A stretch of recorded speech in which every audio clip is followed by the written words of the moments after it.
Huy, kayong mga anti-Duterte na salot sa lipunan. Kita nyo kung nasan tayo ngayon.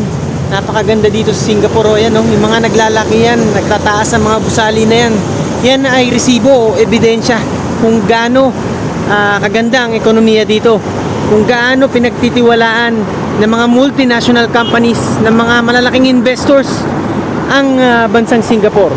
Unang-una dahil may political will ang pamunuan dito, ang pamahalaan dito. Hindi sila mahilig sa mga pabebe na politiko, sa mga malalamyang mga politiko, sa mga politiko mga magnanakaw, at sa mga puro paporma, at sa mga palabas-labas ng bansa lagi. Yun ang inaatupag. Hindi sila mahilig sa ganun dito. Kaya kita nyo ang epekto. Talagang nagsiset up ang mga malalaking korporasyon dito. Kaya yung mga buildings na yan, nagpapatunay yan na talagang ine-expand ng mga negosyo dito yung kanilang mga headquarters. Yung mga international banks, yung mga naglalaki, yung mga tech companies, at kahit yung mga international companies na mula pa sa Europa at sa Amerika na nagsiset up ng headquarters nga dito sa Singapore dahil alam nilang malapit ang mga ibang mga karatig na bansa dito sa Asia. At yun nga, talagang may tiwala sila sa gobyerno dito. Kaya hindi sila mag-alinlangan o mag-hesitate na magpakawala ng pondo.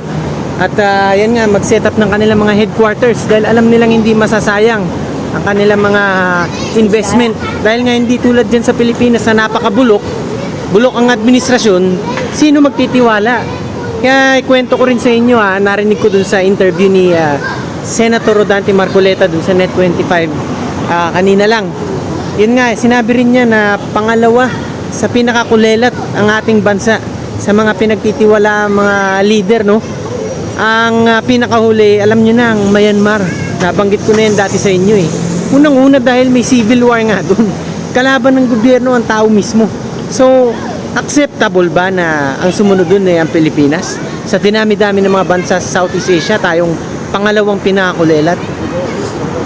Dapat ganito ang deserve natin. Hindi natin deserve ang isang bulok na pamumuno at bulok na bansa.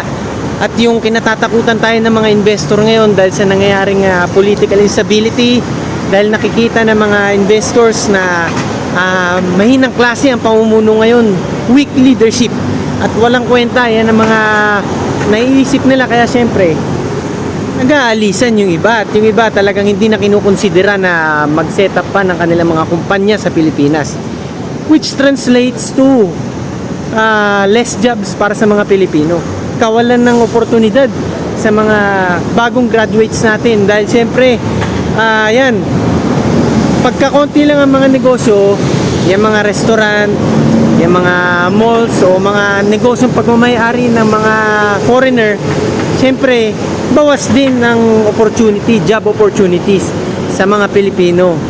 Yan siguro hindi nyo nalalaman eh. Akala nyo basta-basta lang yung hahayaan nyo yung pangit na klase ng pamamalakad sa gobyerno. Eh basta namumuhay kayo ng araw-araw, okay na yun. Etong malaking ebidensya na dito hindi nila hinahayaan ng mga ganyang mga klase, mga bulok na leader, mga korap, mga magnanakaw. Kaya kita nyo kung gaano kaunlad ng Singapore.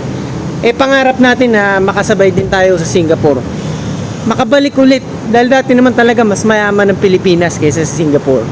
Kaya gagawin lang natin, dapat lagi tayong maging makabayan. Lagi ko kayong nire-remind. At hindi katagalan, magiging posible na makasabay tayong muli o kahit higitan pa natin ng Singapore. Basta may political will dapat ang leader, hindi malamya, hindi weak leadership.